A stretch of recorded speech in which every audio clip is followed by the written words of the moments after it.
नमस्कार विद्यार्थियों।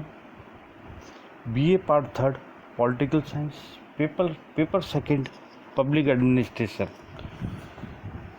इस विषय में हमने पहले निर्णय निर्माण, प्रशासन में निर्णय निर्माण किस प्रकार से होता है उसका अध्ययन किया। उसके बाद निर्णय के लक्षण और प्रशासन में निर्णय प्रक्रिया किस प्रकार से होती है। और आज इस वीडियो में हमारा एक नया टॉपिक रहेगा, निर्णय के प्रकार या निर्णयों के प्रकार। इसमें पहला प्रकार आता है कार्यात्मक तथा अकार्यात्मक निर्णय, यानी इसको इंग्लिश में कहते हैं programmed and non programmed decision. कार्यात्मक तथा अकार्यात्मक निर्णय। हर्बर्ट साइमन ने सभी प्रकार के निर्णयों को दो भागों में विभक्त किया है, कार्यात्मक निर्णय या अकार्यात्मक निर्णय। सबसे पहले हम देखते हैं कार्यात्मक निर्णय। कार्यात्मक निर्णयों में दैनिक अथवा दिन प्रतिदिन से संबंधित निर्णय शामिल होते हैं। मतलब डेली रूटीन में प्रशासन के अंदर जो कार्य होते हैं वह उन कार्यों से संबंधित दिन प्रतिदिन जो निर्णय होते हैं वह शामिल होते हैं, जिसके लिए एक प्रक्रिया निश्चित कर दी जाती है। अर्थात कार्यात्मक दोहराने वाले प्रवृत्ति के निर्णयों का समावेश अपने में करते हैं। तो ये हो गया कार्यात्मक निर्णय। फिर आता है अकार्यात्मक निर्णय। यह वे निर्णय होते हैं जो दिन प्रतिदिन के कार्यों से संबंधित नहीं होते। ये निर्णय किसी विशेष परिस्थितियों के उत्पन्न होने पर लिए जाते हैं। इस प्रकार के निर्णयों को ना तो प्रकृति और ना ही कोई विधि तय की जा सकती है, उन्हें अकार्यात्मक निर्णय कहते हैं।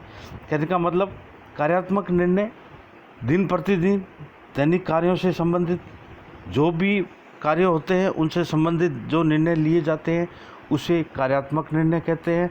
और अकार्यात्मक निर्णय जो परिस्थिति या समय विशेष, किसी विशेष परिस्थिति से उत्पन्न होने वाले निर्णय जो होते हैं वह निर्णय अकार्यात्मक निर्णय कहे जा सकते हैं।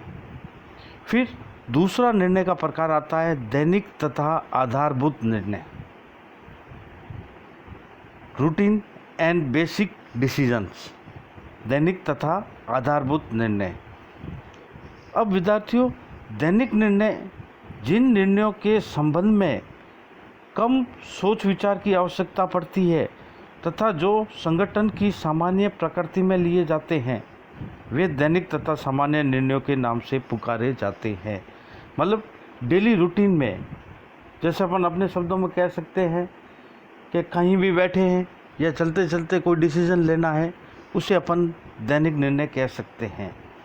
आधारभूत निर्णय जिनमें काफ़ी सोच विचार कर लिए गए निर्णय आधारभूत निर्णयों में आते हैं। ये निर्णय काफ़ी महत्वपूर्ण होते हैं। इनके लिए बौद्धिक प्रयोग द्वारा नए नए सिद्धांतों का प्रतिपादन करना पड़ सकता है। इस प्रकार के निर्णय प्राय उच्च श्रेणी के प्रशासकों द्वारा लिए जाते हैं, उन्हें आधारभूत निर्णय कहते हैं। तो ये हो गया आधारभूत निर्णय। अब विद्यार्थियों, दैनिक निर्णय मतलब जो दिन प्रतिदिन, या अपन कह सकते हैं कि दैनिक निर्णयों के अंदर जिसमें हम कम सोच विचार कर ले सकते हैं, जो संगठन की सामान्य प्रकृति में लिए जाते हैं। और आधारभूत निर्णय वह होते हैं, यह निर्णय काफ़ी महत्वपूर्ण होते हैं और बौद्धिक प्रयोग द्वारा नए नए सिद्धांतों का प्रतिपादन करना पड़ सकता है। इस प्रकार के निर्णय प्राय उच्च श्रेणी के प्रशासकों द्वारा लिए जाते हैं, उन्हें दैनिक तथा आधारभूत निर्णय कहते हैं। फिर आता है संगठनात्मक तथा व्यक्तिगत निर्णय, ऑर्गेनाइजेशनल एंड पर्सनल डिसीजन, जिसको प्रस्तुत किया है चेस्टर बर्नार्ड ने इसको प्रस्तुत किया है। संगठनात्मक तथा व्यक्तिगत निर्णय। अब हम संगठनात्मक निर्णय में देखते हैं, संस्था के किसी अधिकारी द्वारा लिया गया कोई औपचारिक निर्णय संगठनात्मक निर्णय के रूप में जाना जाता है। कहने का मतलब कोई संगठन है, उस संगठन या उस संस्था के किसी अधिकारी द्वारा जो भी निर्णय लिया जाता है वह संगठनात्मक निर्णय के अंदर आता है। फिर व्यक्तिगत निर्णय, यह वे निर्णय होते हैं जो एक पदाधिकारी अपने व्यक्तिगत स्थिति में लेता है, ना कि संगठन का सदस्य होने के नाते। मतलब स्वयं वह कोई भी प्रशासक कोई व्यक्तिगत निर्णय लेता है और संगठन का सदस्य होने के नाते नहीं लेता है, उसे व्यक्तिगत कहते हैं। व्यक्तिगत निर्णय का अधिकार किसी दूसरे व्यक्ति को सौंपा नहीं जा सकता। मतलब जो संस्था का अधिकारी है वही वह डिसीजन लेगा, किसी दूसरे को नहीं सौंप सकता। तो यह होता है संगठनात्मक तथा व्यक्तिगत निर्णय।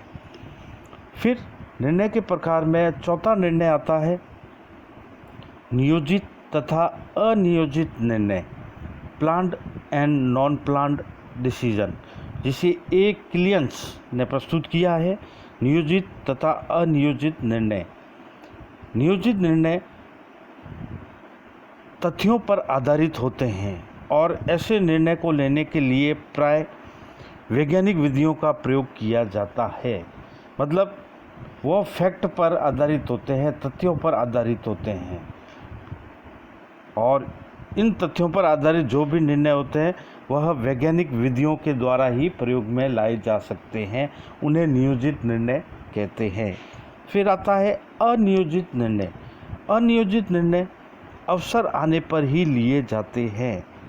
इस प्रकार के निर्णय सरलतापूर्वक नहीं लिए जा सकते और ना ही इन निर्णयों के द्वारा संस्था के उद्देश्यों को पूरा किया जा सकता है। उसे कहते हैं अनियोजित निर्णय। कहने का मतलब अनियोजित निर्णय जो है वह सरलतापूर्वक नहीं लिए जा सकते हैं, अवसर आने पर ही लिए जाते हैं और इससे संस्था के उद्देश्यों से कोई लेना देना नहीं होता है।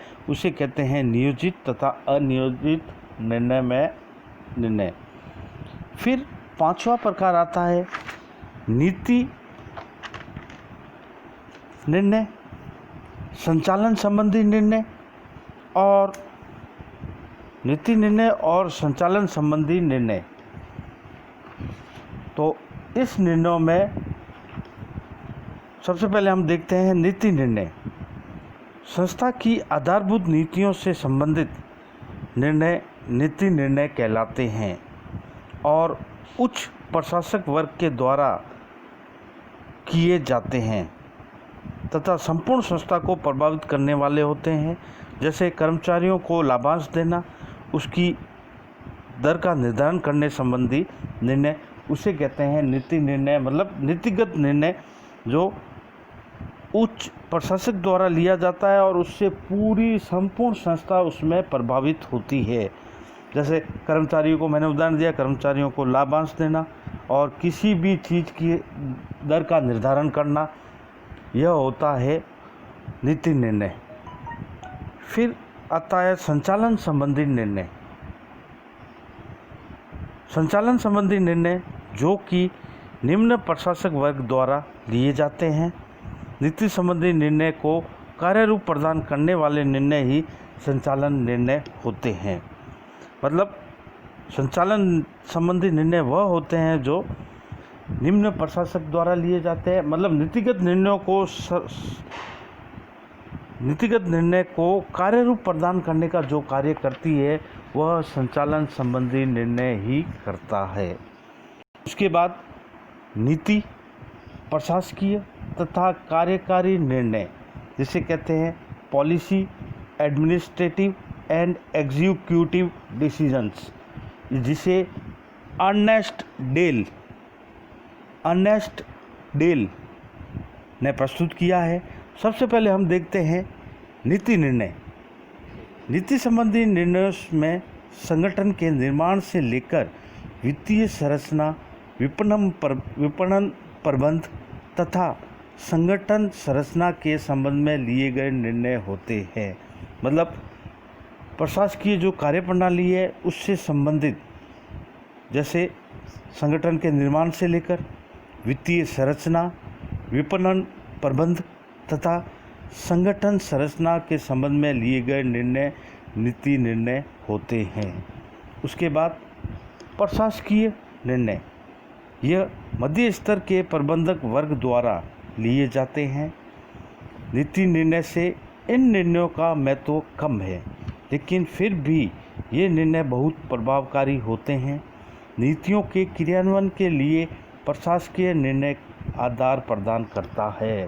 कहने का मतलब जो नीतिगत निर्णय लिए गए हैं उनको क्रियान्वित करना या उन निर्णयों को प्रभावकारी बनाना प्रशासकीय निर्णय का कार्य है और यह मध्य स्तर प्रबंधक द्वारा लिए जाते हैं और इन निर्णयों का नीतिक निर्णयों से महत्व कम होता है, लेकिन यह निर्णय फिर भी प्रभावकारी होते हैं क्योंकि नीतियों को क्रियान्वयन करने के लिए इन निर्णयों को आवश्यकता होती है।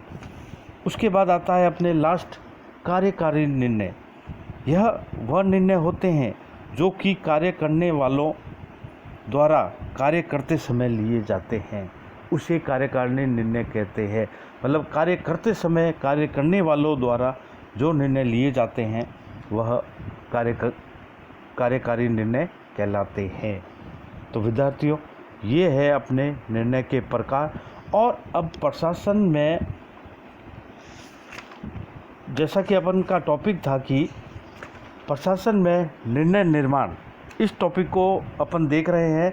अब लास्ट टॉपिक पर अपना बचता है हर्बर्ट साइमन का निर्णय सिद्धांत, जो कि अपन नेक्स्ट वीडियो में इसको अपन पढ़ेंगे।